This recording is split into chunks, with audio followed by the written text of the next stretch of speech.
चलिए हम लोग फ्यूचर परफेक्ट का थ्योरी पढ़ चुके हैं, उसका प्रैक्टिस सेट आपको मिल चुका है। अब मैं फ्यूचर परफेक्ट का स्पेशल रूल पढ़ने जा रहा हूं। मैं एक दो स्पेशल रूल है, उसको आप जानकारी ले लो और उसका सॉल्व हो जाएगा। फिर हम लोग एक अगले चीज में कदम रखेंगे और क्या वो मैं बाद में बोलूंगा। तो चलिए फ्यूचर परफेक्ट का स्पेशल रूल नंबर 1 की बात मैं करना चाहता हूँ। फ्यूचर है तो आने वाले समय की बात होगी। तो आने वाले समय की बात में क्या करना चाहता हूं, जैसा सुनिए गौर से। होता है क्या, जब आने वाले समय में दो काम बारी बारी से होने वाला हो, दो काम जिससे पास्ट परफेक्ट हुआ था आपको, तो आने वाले समय में अगर दो काम बारी बारी से हो तो पहले होने वाले काम को हम कैसे रखेंगे, किस टेंस में रखेंगे, और बाद में होने वाले काम को किस टेंस में रखेंगे, हम इसकी चर्चा करने जा रहे हैं। और ऐसे दोनों कामों को हम बिफोर और आफ्टर से जोड़ते हैं, ध्यान रखिए। तो अब ये मैं कहना चाहूंगा, अगर बिफोर से जोड़िएगा ऐसे दोनों कामों को, तो बिफोर के बाद जो आएगा वो फ्यूचर टेंस में ना होकर के प्रेजेंट इंडेफिनिट का सेंटेंस आएगा, और बिफोर से पहले फ्यूचर परफेक्ट रहेगा। मेरे ख्याल से शायद आपको आगे यहां दिख दिया हूं मैं। और अगर आफ्टर से जोड़ने की बात हो तो आफ्टर के बाद आप यहां देख लो प्रेजेंट परफेक्ट आएगा, फ्यूचर नहीं आएगा। और आफ्टर से पहले फ्यूचर टेंस का जो सेंटेंस की जरूरत है वो हम ले आएंगे। यहां ध्यान रखिएगा, यही चीज ध्यान रखिए कि जब बीते आने वाला समय में दो काम बारी बारी से हो तो ऐसे दोनों कामों को हम बिफोर और आफ्टर से जोड़ते हैं। और बिफोर आफ्टर यहां कंजक्शन है, नॉ की प्रीपोजिशन। और ध्यान रहे कि आफ्टर बिफोर जब कंजक्शन के रूप में प्रयोग होता है तो इसके बाद कभी भी फ्यूचर टेंस का यूज नहीं होता है। बिफोर के बाद प्रेजेंट इंडेफिनिट आएगा फ्यूचर टेंस के बदले, और आफ्टर के बाद फ्यूचर परफेक्ट की जगह प्रेजेंट परफेक्ट आएगा। इसके पहले अपना फ्यूचर टेंस आएगा, अपना यहां भी देखिए फ्यूचर टेंस आएगा। ये चीज है। तो आइए मैं एग्जाम्पल ले लेता हूं, एग्जाम्पल के माध्यम से मैं आपको समझाता हूं। तो चलिए, और मैं ये भी कह दूं, आप जितने भी बच्चे हो भाइयों, आप सारे लोग जरा कमेंट करो, शेयर करो, सब्सक्राइब करो, ये सब करते चलिए। और अच्छी चीज मैं दे रहा हूं, उसके बाद तो मैं बहुत अच्छी चीज लाने जा रहा हूं, आप थोड़ा इंतजार कर लो। देखिए एग्जाम्पल आ चुका है यहां कि गाड़ी आने से पहले मैं स्टेशन वह स्टेशन पहुंच जाएगा या वह स्टेशन पहुंच चुकेगा। ये चेहरा किसी भी तरह हो, इससे कोई मतलब नहीं। यहां पहले और बाद की बात आती है, तो दोनों काम अगर हम बात करें तो ये पहले होने वाला है। मैं स्टेशन पहुंच जाऊंगा या मैं स्टेशन पहुंच चुकूंगा, ये पहले होगा और ये बाद में होगा। तो जो पहले होगा वो फ्यूचर परफेक्ट में होगा, और जो बाद में होगा उसको फ्यूचर इंडेफिनिट टेंस में रखेंगे। और ये बिफोर अपनी जगह पर रहेगा, इधर का सेंटेंस इधर आएगा, बाद वाले सेंटेंस पहले आएगा, पहले वाले सेंटेंस बाद में जाएगा। ये ऐसा होता है, क्रॉस चेंज होता है ये जो। और फिर हिंदी करते हुए आप इसकी हिंदी पहले करेंगे, तब इसकी हिंदी, तब इसकी हिंदी, ऐसी होती है। हम पास्ट परफेक्ट में भी इसकी चर्चा कर चुके हैं। इस तरह के सेंटेंस में सिर्फ वहां टेंस पास्ट में था और ये फ्यूचर में है, ये प्रेजेंट में है। अब आइए इसको बनाते हैं। तो मैं स्टेशन वह स्टेशन पहुंच जाएगा, तो he will have reached, future perfect, he will have reached the station. यहां जगह नहीं था, ऊपर मैंने कर दिया, जो बिफोर यहां फिक्स था। बिफोर गाड़ी आने, द ट्रेन अराइव्स। अब ये बात आइए, फ्यूचर इंडेफिनिट में लिखना था इसको, द ट्रेन विल अराइव, तो सो नहीं होता। मैं पहले बोल चुका हूं कि बिफोर के बाद फ्यूचर इंडेफिनिट के बदले आप प्रेजेंट इंडेफिनिट देंगे। तो हिंदी बनाते समय आप इसको फ्यूचर बनाइए, हिंदी कोई दिक्कत नहीं है। तो आपने समझ लिया मेरे ख्याल से, ये था। फिर मैं दूसरा एग्जाम्पल दे रखा है यहाँ, बिफोर देख लीजिए। उसके सोने से पहले मैं पढ़ चुकूंगा या पढ़ लूंगा, जो भी जो चला देना, हिंदी में कोई दिक्कत नहीं है। पहले और बाद की बात आती है, या थ्योरेटिकल बात पर ध्यान रखना आपको। मैं पढ़ चुकूंगा तो आई शैल हैव रेड, ये इधर का सेंटेंस इधर का पहले हुआ, ये पहले होने वाला काम है। मैं यहाँ नहीं डिटेल दिया, सिर्फ पहले मैं पढ़ चुका, ये काम पहले हुआ, इसको फ्यूचर परफेक्ट में रखिए। तो आई शैल हैव रेड, मैं पढ़ चुकूंगा, यहाँ बिफोर बीच में ही रहेगा। और उसके सोने मतलब ही स्लीप्स, ही विल स्लीप आप देते तो ही विल स्लीप नहीं देंगे, क्योंकि बिफोर के बाद फ्यूचर इंडेफिनिट का प्रयोग ना होके प्रेजेंट इंडेफिनिट का प्रयोग होगा। तो मेरे ख्याल से आप समझ गए होंगे इस चीज को। अब आइए हम आफ्टर पे एग्जांपल दे देते हैं, आफ्टर भी इस तरह से आप ले लें। अब आइए आफ्टर पे मैं एग्जांपल दे रहा हूं आपको। यहां देखिए, गाड़ी आने के बाद मैं स्टेशन जाऊंगा, स्टेशन पहुंच जाऊंगा, जो भी करना है तो अब ये इसमें देखिए पहले और बाद की बात आती है। गाड़ी आने के बाद मैं स्टेशन जाऊंगा, इसका मतलब पहले गाड़ी आएगी उसके बाद मैं जाऊंगा, बारी बारी से काम होगा, लेकिन होने वाला आने वाला सेम होगा। अब देखिए क्या, तो पहले ये होगा जिसको फ्यूचर परफेक्ट में रखेंगे, और ये बाद में होगा जिसको फ्यूचर इंडेफिनिट में रखेंगे, और आफ्टर से यहाँ जोड़ा गया, आप देख लो यहाँ आफ्टर है ऑलरेडी।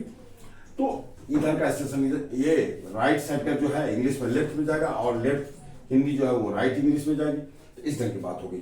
तो क्रॉस चेंज होता है, इसमें ऐसा होता है। तो मैं स्टेशन जाऊंगा तो आई shall go to the station, कोई दिक्कत नहीं, ये फ्यूचर इंडेफिनिट में ऑलरेडी आपका आ गया। अब आफ्टर देखिए, गाड़ी आनी, ये तो पहले आएगी, तो पहले जब आएगी इसको आप फ्यूचर परफेक्ट में रखेंगे, लेकिन आफ्टर के बाद और बिफोर के बाद, until unless if when while के बाद फ्यूचर टेंस तो यूज होता नहीं है। तो अब आप इसको फ्यूचर परफेक्ट के बदले प्रेजेंट परफेक्ट में अलाउ किया गया है। तो प्रेजेंट परफेक्ट में आप इसको रखें, यानी आफ्टर के बाद फ्यूचर परफेक्ट के बदले प्रेजेंट परफेक्ट हम रखेंगे, और इसके पहले अपना फ्यूचर टेंस का सेंटेंस आएगा। जरूरत पड़ी तो फ्यूचर कंटिन्यूअस भी इसमें आ जाता है, कोई दिक्कत नहीं है, लेकिन आफ्टर के बाद प्रेजेंट परफेक्ट रखेंगे। इसलिए I shall go to the station after the train has arrived. चलो, उसके आने के बाद मैं चला जाऊंगा, ये फिर आफ्टर है, तो मैं चला जाऊंगा ये बाद में है, और उसके आने ये पहले है जिसको फ्यूचर परफेक्ट आप रखेंगे, लेकिन आफ्टर के बाद फ्यूचर परफेक्ट और अपने प्रेजेंट परफेक्ट को रखेंगे, इसी फ्यूचर परफेक्ट को। अब मैं चला जाऊंगा ये फ्यूचर इंडेफिनिट में जाएगा, आई शैल गो मैं चला जाऊंगा, और आफ्टर ही हैज कम। तो ये था आपका स्पेशल रूल, आपका फ्यूचर परफेक्ट का स्पेशल रूल नंबर 1 था। इस ढंग से आप सेंटेंस को बनाइए, कोई दिक्कत है नहीं। तो अब मैं आपको इसमें कुछ एग्जांपल्स, मैं कुछ वर्कआउट दे देता हूं, और फिर उसके बाद मैं स्पेशल रूल नंबर 2 का फिर डिटेल में दूंगा, और फिर 2 के बाद देखूंगा और क्या बाकी है। फिर उसका फ्यूचर परफेक्ट समाप्त हो जाएगा। फ्यूचर परफेक्ट समाप्त हो जाने के बाद टेंस समाप्त, फ्यूचर परफेक्ट कंटिन्यूअस तो पढ़ाई अब होती नहीं इंग्लिश में, अब उसको लाना एकदम यूजलेस समझा जाता है। उसके बदले फ्यूचर कंटिन्यूअस का यूज आप ध्यान में करो। तो चलिए हम लोग कुछ एग्जाम्पल, कुछ वर्कआउट के लिए एग्जाम्पल्स लाते हैं। आइए मैं कुछ वर्कआउट के लिए कुछ क्वेश्चंस आपके सामने दे रहा हूं, आइए उस पर थोड़ा सा वर्क करके आप सेटिस्फाइड हो जाओ। जैसा देखिए, put the proper tense in the blanks, खाली जगहों में उचित टेंस रखें, मतलब वर्ब दिया गया है वो किस टेंस में आप रखेंगे ये आपको कहा जा रहा है। उस टेंस में, उचित टेंस में आप रखिए, उचित जो टेंस होता है। जैसे सी विल गो, फ्यूचर टेंस है, आफ्टर आई डैश टीच। आप देखते हैं आफ्टर से अगर फ्यूचर टेंस का 2 सेंटेंस जोड़ा जाएगा, पहले फ्यूचर टेंस होगा, उसके बाद प्रेजेंट परफेक्ट होगा। तो यहाँ क्या दीजिएगा, आफ्टर आई हैव टॉट, यहाँ हैव टॉट हो जाएगा इसका आंसर। चलिए भाई, अब ये होगा हैव टॉट। फिर आफ्टर, आपके बाद has been prepared, present perfect का ये पैसिव है, प्रेजेंट परफेक्ट एक्टिव हो या पैसिव उससे कोई मतलब, टेंस है वो, प्रेजेंट परफेक्ट है। तो आफ्टर से पहले फ्यूचर टेंस में जाएगा, तो ऑल विल कम, यहाँ हो जाएगा all will come after food has been prepared. Hindi क्या होगी जाने दीजिए, आप इस रूल पे आप आइए। They will have set out, और आप बिफोर है, बिफोर से पहले आपका विल हैव सेट आउट, यानी कि वे सब रवाना हो चुकेंगे। फ्यूचर परफेक्ट आया है, इसका मतलब बिफोर के बाद प्रेजेंट इंडेफिनिट आएगा, ये रूल है आपका। तो या बिफोर यू अराइव, ह्यूमन दे दीजिए, यू अराइव, तुम पहुंचते हो, तुम पहुंचोगे। सी हंड्रेड से डू और बिफोर, बिफोर आ गया, बिफोर के बाद प्रेजेंट इंडेफिनिट है, प्रेजेंट इंडेफिनिट है तो इस बिफोर के पहले फ्यूचर परफेक्ट होगा, ये रूल है। तो she will have done, will have done, और ये हो जाएगा इसका आंसर, विल हैव डन। यहां देखिए, नो वन डैश रीड है हियर एक्चुअली बिफोर, और बिफोर के बाद प्रेजेंट इंडेफिनिट है, इसका मतलब बिफोर से पहले फ्यूचर परफेक्ट होगा, उस वर्ब को फ्यूचर परफेक्ट में रखिए आप। तो no one will have read, will have read इसका आंसर होगा यहाँ देखिए, nobody will help, ये फ्यूचर इंडेफिनिट में आफ्टर, और फ्यूचर इंडेफिनिट इससे पहले है, तो आफ्टर के बाद आपको प्रेजेंट परफेक्ट में रखिए। She have requested, sorry she has requested, she has requested, has requested ये हो जाएगा यहाँ।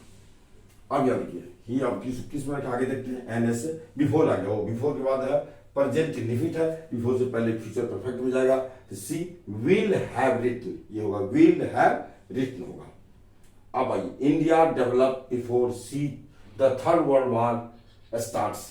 बिफोर के बाद प्रेजेंट इंडेफिनिट है, बिफोर से पहले आपको फ्यूचर परफेक्ट देना पड़ेगा। यानी बिफोर से अगर हम जोड़ते हैं, बिफोर के पहले और बाद के सेंटेंस, पहले वाले सेंटेंस से बाद वाले को मिलाते हैं या बाद वाले से पहले वाले को मिलाते हैं। सेम चीज आफ्टर होता है। आफ्टर से अगर दो सेंटेंस जुटा हुआ है, आफ्टर के पहले वाले सेंटेंस को बाद वाले सेंटेंस से मिलाते हैं और बाद वाले अगर है तो पहले वाले से मिलाते हैं। ये दोनों कीजिए। बिफोर से बिफोर के बाद अगर प्रेजेंट इंडेफिनिट है तो बिफोर के पहले होगा ये आपको फ्यूचर परफेक्ट, और आफ्टर में अगर है तो आफ्टर के बाद अगर आपको प्रेजेंट परफेक्ट है तो आफ्टर से पहले फ्यूचर इंडेफिनिट में जाएगा या फ्यूचर टेंस में जाएगा। ध्यान रखिएगा आप जरा सा, ये सब चीज होता है। तो आपने देखा ये सब वर्कआउट कर, बहुत इंपॉर्टेंट होता है ये सब चीज। ये आपको वेरी वेरी इंपॉर्टेंट एग्जाम के क्वेश्चन पूछे जाते हैं। आपको हर ढंग से टेस्ट हो, चाहे कॉलेज का एग्जामिनेशन हो चाहे स्कूल का एग्जामिनेशन हो, आप इसको ध्यान रखें। तो चलिए हम आप इस वीडियो को मैं ये एंड करता हूं और मैं फिर आपको मिलता हूं अगले वीडियो में। तब तक के लिए तमाम बच्चों से मेरी गुजारिश है, मेरी अपील है कि आप सारे बच्चे देखो, अच्छा से वीडियो को देखो और इसको लाइक कीजिए, कमेंट करो, शेयर करो और सब्सक्राइब करो। चलिए आप, मैं बार बार क्या बोलूंगा, आप अपनी जिम्मेदारी को समझते हैं। किसी वीडियो को देखने में आपकी जिम्मेदारी क्या बनती है आप बखूबी जानते हैं इसी को। चलिए मैं अब इस वीडियो को एंड करता हूँ। आप तमाम बच्चों को भुवन जी की ओर से हार्दिक शुभकामना। Be successful in your life.